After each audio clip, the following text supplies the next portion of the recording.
The Allisons' country cottage, 7 miles from the nearest town, was set prettily on a hill. From 3 sides it looked down on soft trees and grass that seldom, even at midsummer, lay still and dry. On the 4th side was the lake, which touched against the wooden pier the Allisons had to keep repairing, and which looked equally well from the Allisons' front porch, their side porch, or any spot of the wooden staircase leading from the porch down to the water. Although the Allisons loved their summer cottage, looked forward to arriving in the early summer, and hated to leave in the fall, they had not troubled themselves to put in any improvements regarding the cottage itself, and the lake as improvement enough for the life left to them. The cottage had no heat, no running water except a precarious supply from the backyard pump, and no electricity. For 17 summers, Janet Allison had cooked on a kerosene stove, heating all their water. Robert Allison had brought buckets full of water daily from the pump and read his paper by kerosene light in the evenings, and they had both, sanitary city people, become stolid and matter-of-fact about their back house. In the first 2 years, they had gone through all the standard vaudeville and magazine jokes about back houses, and by now, when they no longer had frequent guests to impress, they had subsided to a comfortable security which made the back house, as well as the pump and the kerosene, an indefinable asset to their summer life. In themselves, the Allisons were ordinary people. Mrs. Allison was 58 years old, and Mr. Allison 60. They had seen their children outgrow the summer cottage and go on to families of their own and seashore resorts. Their friends were either dead or settled in comfortable year-round houses, their nieces and nephews vague. In the winter, they told one another they could stay in their New York apartment while waiting for the summer. In the summer, they told one another that the winter was well worthwhile, waiting to get to the country. Since they were old enough not to be ashamed of regular habits, the Allisons invariably left their summer cottage the Tuesday after Labor Day, and were as invariably sorry when the months of September and early October turned out to be pleasant and almost insufferably barren in the city. Each year, they recognized that there was nothing to bring them back to New York. But it was not until this year that they overcame their traditional inertia enough to decide to stay in the cottage after Labor Day. "There really isn't anything to take us back to the city," Mrs. Allison told her husband seriously, as though it were a new idea, and he told her, as though neither of them had ever considered it, "We might as well enjoy the country as long as possible." Consequently, with much pleasure and a slight feeling of adventure, Mrs. Allison went into their village the day after Labor Day and told those natives with whom she had dealings, with a pretty air of breaking away from tradition, that she and her husband had decided to stay at least a month longer in their cottage. "It isn't as though we had anything to take us back to the city," she said to Mr. Babcock, her grocer. "We might as well enjoy the country while we can." "Nobody ever stayed in the lake past Labor Day before," Mr. Babcock said. He was putting Mrs. Allison's groceries into a large cardboard carton, and he stopped for a minute to look reflectively into a bag of cookies. "Nobody," he added. "But the city," Mrs. Allison always spoke of the city to Mr. Babcock as though it were Mr. Babcock's dream to go there. "It's so hot, you've really no idea. We're always sorry when we leave." "Hate to leave," Mr. Babcock said. One of the most irritating native tricks Mrs. Allison had noticed was that of taking a trivial statement and rephrasing it downward into an even more trite statement. "I'd hate to leave myself," Mr. Babcock said after deliberation, and both he and Mrs. Allison smiled. "But I never heard of anyone ever staying out at the lake after Labor Day before." "Well, we're going to give it a try," Mrs. Allison said, and Mr. Babcock replied gravely, "Never know till you try." Physically, Mrs. Allison decided, as she always did when leaving the grocery after one of her inconclusive conversations with Mr. Babcock, physically, Mr. Babcock could model for a statue of Daniel Webster, but mentally, it was horrible to think into what old New England Yankee stock had degenerated. She said as much to Mr. Allison when she got into the car, and he said, "It's generations of inbreeding, that and the bad land." Since this was their big trip into town, which they made only once every 2 weeks to buy things that they could not have delivered, they spent all day at it, stopping to have a sandwich in the newspaper and soda shop, and leaving packages heaped in the back of the car. Although Mrs. Allison was able to order groceries delivered regularly, she was never able to form any accurate idea of Mr. Babcock's current stock by telephone, and her lists of odds and ends that might be procured was always supplemented, almost beyond their need, by the new and fresh local vegetables Mr. Babcock was selling temporarily, or the packaged candy which had just come in. This trip, Mrs. Allison was tempted, too, by the set of glass baking dishes that had found themselves completely by chance in the hardware and clothing and general store, and which had seemingly been waiting there for no one but Mrs. Allison, since the country people, with their instinctive distrust of anything that did not look as permanent as trees and rocks and sky, had only recently begun to experiment in aluminum baking dishes instead of ironware, and had apparently, within the memory of local inhabitants, discarded stoneware in favor of iron. Mrs. Allison had the glass baking dishes carefully wrapped to endure the uncomfortable ride home over the rocky road that led up to the Allisons' cottage, and while Mr. Charlie Walpole, who with his younger brother, Albert, ran the hardware clothing general store. The store itself was called Johnson's because it stood on the site of the old Johnson cabin, burned 50 years before Charlie Walpole was born. Laboriously unfolded newspapers to wrap around the dishes, Mrs. Allison said informally, "Of course, I could have waited and gotten those dishes in New York, but we're not going back so soon this year." "Heard you were staying on," Mr. Charlie Walpole said. His old fingers fumbled maddeningly with the thin sheets of newspaper, carefully trying to isolate only one sheet at a time, and he did not look up at Mrs. Allison as he went on. "Don't know about staying up there to the lake, not after Labor Day." "Well, you know," Mrs. Allison said, quite as though he deserved an explanation, "it just seemed to us that we've been hurrying back to New York every year, and there just wasn't any need for it. You know what the city's like in the fall." And she smiled confidingly up at Mr. Charlie Walpole. Rhythmically, he wound string around the package. "He's given me a piece long enough to save," Mrs. Allison thought, and she looked away quickly to avoid giving any sign of impatience. "I feel sort of like we belong here more," she said, "staying on after everyone else has left." To prove this, she smiled brightly across the store at a woman with a familiar face, who might have been the woman who sold berries to the Allisons one year, or the woman who occasionally helped in the grocery and was probably Mr. Babcock's aunt. "Well," Mr. Charlie Walpole said, he shoved the package a little across the counter to show that it was finished, and that for a sale well made, a package well wrapped, he was willing to accept pay. "Well," he said again, "never been summer people before at the lake after Labor Day." Mrs. Allison gave him a $5 bill, and he made change methodically, giving great weight even to the pennies. "Never after Labor Day," he said, and nodded at Mrs. Allison, and went soberly along the store to deal with two women who were looking at cotton house dresses. As Mrs. Allison passed on her way out, she heard one of the women say acutely, "Why is one of them dresses $1.39, and this one here is only 98? "They're great people," Mrs. Allison told her husband as they went together down the sidewalk after meeting at the door of the hardware store. "They're so solid and so reasonable and so honest." "Makes you feel good knowing there are still towns like this," Mr. Allison said. "You know, in New York," Mrs. Allison said, "I might have paid a few cents less for these dishes, but there wouldn't have been anything sort of personal in the transaction." "Staying on to the lake?" Mrs. Martin in the newspaper and sandwich shop asked the Allisons. "Heard you was staying on." "Thought we'd take advantage of the lovely weather this year," Mr. Allison said. Mrs. Martin was a comparative newcomer to the town. She had married into the newspaper and sandwich shop from a neighboring farm, and she stayed on after her husband's death. She served bottled soft drinks and fried egg and onion sandwiches on thick bread, which she made on her own stove at the back of the store. Occasionally, when Mrs. Martin served a sandwich, it would carry with it the rich fragrance of the stew or the pork chops cooking alongside for Mrs. Martin's dinner. "I don't guess anyone's ever stayed out there so long before," Mrs. Martin said. "Not after Labor Day, anyway."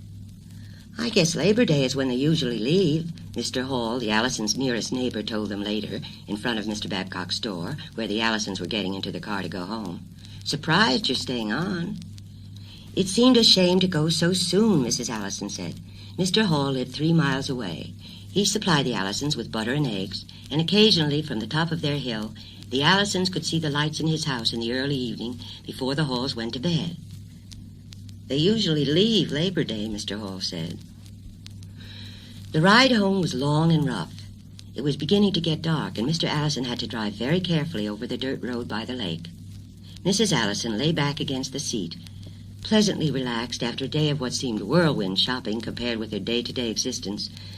The new glass baking dishes lurked agreeably in her mind, and the half-bushel of red eating apples, and the package of colored thumbtacks with which she was going to put up new shelf edging in the kitchen. "Good to get home," she said softly as they came in sight of their cottage, silhouetted above them against the sky. "Glad we decided to stay on," Mr. Allison agreed. Mrs. Allison spent the next morning lovingly washing her baking dishes. Although in his innocence Charlie Walpole had neglected to notice the chip in the edge of one, she decided wastefully to use some of the red eating apples in a pie for dinner. And while the pie was in the oven and Mr. Allison was down getting the mail, she sat out on the little lawn the Allisons had made at the top of the hill and watched the changing lights on the lake, alternating gray and blue as clouds moved quickly across the sun. Mr. Allison came back a little out of sorts. It always irritated him to walk the mile to the mailbox on the state road and come back with nothing, even though he assumed that the walk was good for his health. This morning there was nothing but a circular from a New York department store and their New York paper, which arrived erratically by mail from 1 to 4 days later than it should, so that some days the Allisons might have 3 papers and frequently none. Mrs. Allison, although she shared with her husband the annoyance of not having mail when they so anticipated it, pored affectionately over the department store circular and made a mental note to drop in at the store when she finally went back to New York and check on the sale of wool blankets. It was hard to find good ones in pretty colors nowadays. She debated saving the circular to remind herself, but after thinking about getting up and getting into the cottage to put it away safely somewhere, she dropped it into the grass beside her chair and lay back, her eyes half closed. "Looks like we might have some rain," Mr. Allison said, squinting at the sky. "Good for the crops," Mrs. Allison said laconically, and they both laughed. The kerosene man came the next morning while Mr. Allison was down getting the mail. They were getting low on kerosene, and Mrs. Allison greeted the man warmly. He sold kerosene and ice, and during the summer hauled garbage away for the summer people. The garbage man was only necessary for improvident city folk. Country people had no garbage. "I'm glad to see you," Mrs. Allison told him. "We were getting pretty low." The kerosene man, whose name Mrs. Allison had never learned, used a hose attachment to fill the 20-gallon tank, which supplied light and heat and cooking facilities for the Allisons. But today, instead of swinging down from his truck and unhooking the hose from where it coiled affectionately around the cab of the truck, the man stared uncomfortably at Mrs. Allison, his truck motor still going. "Thought you folks would be leaving," he said. "We're staying on another month," Mrs. Allison said brightly. "The weather was so nice, and it seemed like—" "That's what they told me," the man said. "Can't give you no oil, though." "What do you mean?" Mrs. Allison raised her eyebrows. "We're just going to keep on with our regular—" "After Labor Day," the man said. "I don't get so much oil myself after Labor Day." Mrs. Allison reminded herself, as she had frequently to do when in disagreement with her neighbors, that city manners were no good with country people. You could not expect to overrule a country employee as you could a city worker, and Mrs. Allison smiled engagingly as she said, "But can't you get extra oil at least while we stay?" "You see," the man said. He tapped his finger exasperatingly against the car wheel as he spoke. "You see," he said slowly, "I ordered this oil. I order it down for maybe 50, 55 miles away. I order back in June how much I'll need for the summer. Then I order again, about November. Round about now, it's starting to get pretty short." As though the subject were closed, he stopped tapping his finger and tightened his hands on the wheel in preparation for departure. "But can't you give me some?" Mrs. Allison said. "Isn't there anyone else?" "Don't know as you could get oil anywhere else right now," the man said consideringly. "I can't give you none." Before Mrs. Allison could speak, the truck began to move. Then it stopped for a minute, and he looked at her through the back window of the cab. "Ice," he called. "I could let you have some ice." Mrs. Allison shook her head. They were not terribly low on ice, and she was angry. She ran a few steps to catch up with the truck, calling, "Will you try to get us some next week?" "Don't see as I can," the man said. "After Labor Day, it's harder." The truck drove away, and Mrs. Allison, only comforted by the thought that she could probably get kerosene from Mr. Babcock, or at worst the Halls, watched it go with anger. Next summer, she told herself, just let him try coming around next summer. There was no mail again, only the paper, which seemed to be coming doggedly on time, and Mr. Allison was openly cross when he returned. When Mrs. Allison told him about the kerosene man, he was not particularly impressed. "Probably keeping it for a high price during the winter," he commented. "What's happened to Ann and Jerry, do you think?" Ann and Jerry were their son and daughter, both married, one living in Chicago, one in the far west. Their dutiful weekly letters were late. So late, in fact, that Mr. Allison's annoyance at the lack of mail was able to settle on a legitimate grievance. "Ought to realize how we wait for their letters," he said. "Thoughtless, selfish children ought to know better." "Well, dear," Mrs. Allison said placatingly. Anger at Ann and Jerry would not relieve her emotions toward the kerosene man. After a few minutes, she said, "Wishing won't bring the mail, dear. I'm going to call Mr. Babcock and tell him to send up some kerosene with my order. At least a postcard, Mr. Allison said as she left. As with most of the cottage's inconveniences, the Allisons no longer noticed the phone particularly, but yielded to its eccentricities without conscious complaint. It was a wall phone of a type still seen in only a few communities. In order to get the operator, Mrs. Allison had first to turn the side crank and ring once. Usually it took 2 or 3 tries to force the operator to answer. Mrs. Allison, making any kind of telephone call, approached the phone with resignation and a sort of desperate patience. She had to crank the phone 3 times this morning before the operator answered, and then it was still longer before Mr. Babcock picked up the receiver at his phone in the store of the grocery behind the meat table. He said, "Store," with a rising inflection that seemed to indicate suspicion of anyone who tried to communicate with him by means of this unreliable instrument. "This is Mrs. Allison, Mr. Babcock. I thought I'd give you my order a day early because I wanted to be sure and get some—" "What say, Mrs. Allison?" Mrs. Allison raised her voice a little. She saw Mr. Allison on the lawn turn in his chair and regard her sympathetically. "I said, Mr. Babcock, I thought I'd call in my order early so you could send me—" "Mrs. Allison," Mr. Babcock said, "you'll come and pick it up?" "Pick it up?" In her surprise, Mrs. Allison let her voice drop back to its normal tone, and Mr. Babcock said loudly, "What's that, Mrs. Allison?" "I thought I'd have you send it out as usual," Mrs. Allison said. "Well, Mrs. Allison," Mr. Babcock said, and there was a pause while Mrs. Allison waited, staring past the phone over her husband's head out into the sky.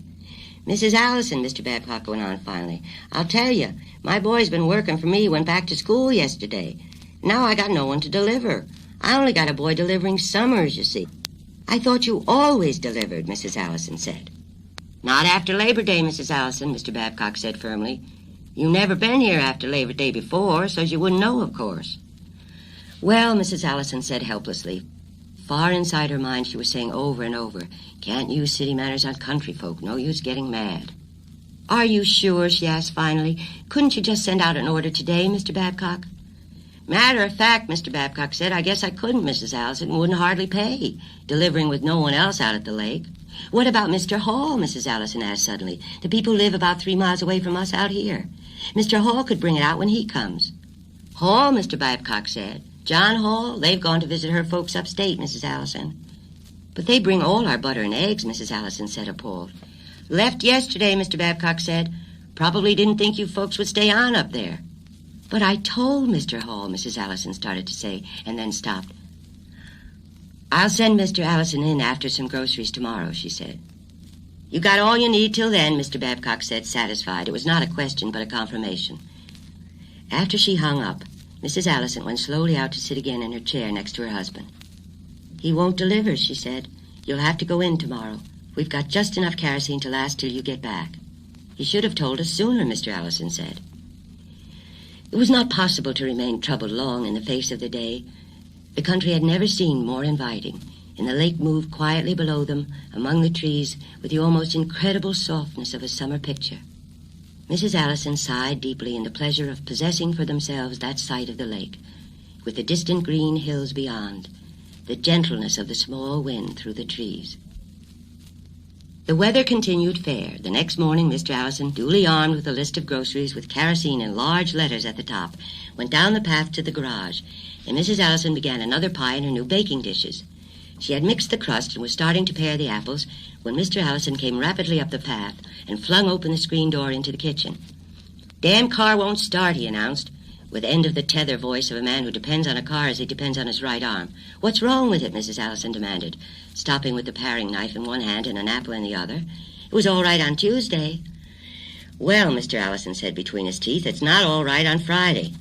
"Can you fix it?" Mrs. Allison asked. "No," Mr. Allison said, "I cannot. Got to call someone, I guess." "Who?" Mrs. Allison said. "Man that runs the filling station, I guess."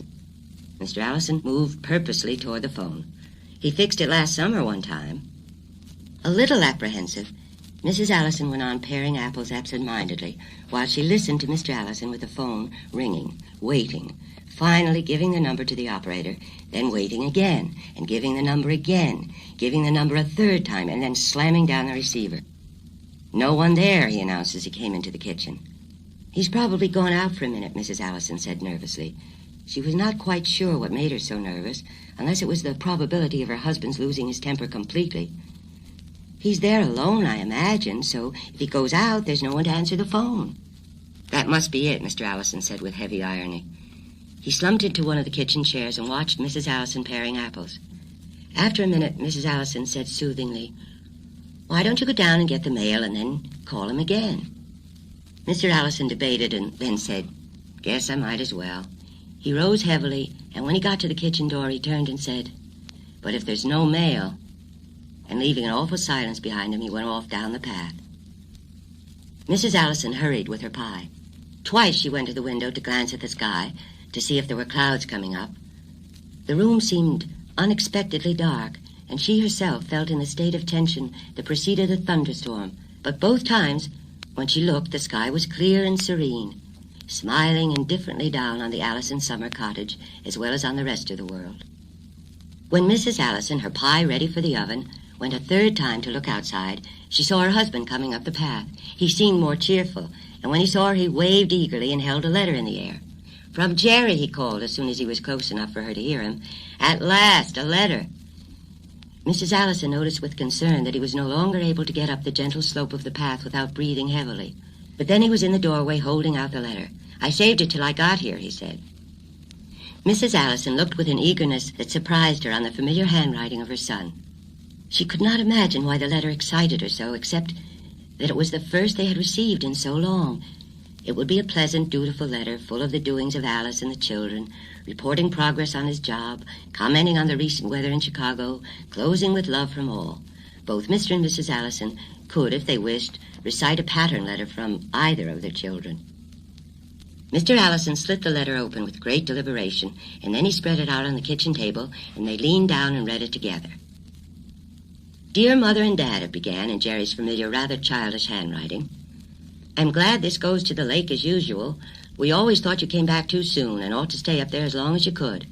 Alice said that now that you're not as young as you used to be and have no demands on your time, fewer friends, etc., in the city, you ought to get what fun you can while you can. Since you two are both happy up there, it's a good idea for you to stay." Uneasily, Mrs. Allison glanced sideways at her husband.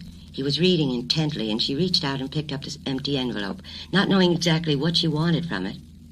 It was addressed quite as usual in Jerry's handwriting and was postmarked Chicago. Of course it's postmarked Chicago, she thought quickly. Why would they want to postmark it anywhere else? When she looked back down at the letter, her husband had turned the page, and she read on with him. "And of course if they get measles, etc. now, they will be better off later. Alice is well, of course, me too. Been playing a lot of bridge lately with some people you don't know named Carruthers. Nice young couple about our age. Well, we'll close now, as I guess it bores you to hear about things so far away. Tell Dad old Dixon in our Chicago office died. He used to ask about Dad a lot. Have a good time up at the lake, and don't bother about hurrying back. Love from all of us, Jerry." "Funny," Mr. Allison commented. "Doesn't sound like Jerry," Mrs. Allison said in a small voice. "He never wrote anything like—" She stopped. "Like what?" Mr. Allison demanded. "Never wrote anything like what?" Mrs. Allison turned the letter over, frowning. It was impossible to find any sentence, any word even, that did not sound like Jerry's regular letters. Perhaps it was only that the letter was so late, or the unusual number of dirty fingerprints on the envelope. "I don't know," she said impatiently. "Going to try that phone call again," Mr. Allison said. Mrs. Allison read the letter twice more, trying to find a phrase that sounded wrong. Then Mr. Allison came back and said very quietly, "Phone's dead." "What?" Mrs. Allison said, dropping the letter. "Phone's dead," Mr. Allison said. The rest of the day went quickly. After lunch of crackers and milk, the Allisons went to sit outside on the lawn. But their afternoon was cut short by the gradually increasing storm clouds that came up over the lake to the cottage, so that it was as dark as evening by 4 o'clock. The storm delayed, however, as though in loving anticipation of the moment it would break over the summer cottage, and there was an occasional flash of lightning, but no rain. In the evening, Mr. and Mrs. Allison, sitting close together inside their cottage, turned on the battery radio they had brought with them from New York. There were no lamps lighted in the cottage, and the only light came from the lightning outside and the small square glow from the dial of the radio. The slight framework of the cottage was not strong enough to withstand the city noises, the music and the voices from the radio, and the Allisons could hear them far off echoing across the lake, the saxophones in the New York dance band wailing over the water, the flat voice of the girl vocalist going inexorably out into the clean country air. Even the announcer, speaking glowingly of the virtues of razor blades, was no more than an inhuman voice sounding out from the Allisons' cottage and echoing back as though the lake and the hills and the trees were returning it unwanted. During one pause between commercials, Mrs. Allison turned and smiled weakly at her husband. "I wonder if we're supposed to do anything," she said. "No," Mr. Allison said consideringly. "I don't think so. Just wait." Mrs. Allison caught her breath quickly, and Mr. Allison said under the trivial melody of the dance band beginning again, "The car's been tampered with, you know. Even I could see that." Mrs. Allison hesitated a minute and then said very softly, "I suppose the phone wires were cut." "I imagine so," Mr. Allison said. After a while, the dance music stopped, and they listened attentively to the news broadcast, the announcer's rich voice telling them breathlessly of a marriage in Hollywood, the latest baseball scores, the estimated rise in food prices during the coming week. He spoke to them in the summer cottage quite as though they still deserved to hear news of a world that no longer reached them, except through the fallible batteries of the radio, which were already beginning to fade, almost as though they still belonged, however tenuously, to the rest of the world. Mrs. Allison glanced out the window at the smooth surface of the lake, the black masses of the trees, and the waiting storm, and said conversationally, "I feel better about that letter of Jerry's." "I knew when I saw the light down at the Hall's place last night," Mr. Allison said. The wind, coming up suddenly over the lake, swept around the summer cottage and slapped hard at the windows. Mr. and Mrs. Allison involuntarily moved closer together, and with the first sudden crash of thunder, Mr. Allison reached out and took his wife's hand. And then, while the lightning flashed outside and the radio faded and sputtered, the two old people huddled together in their summer cottage and waited.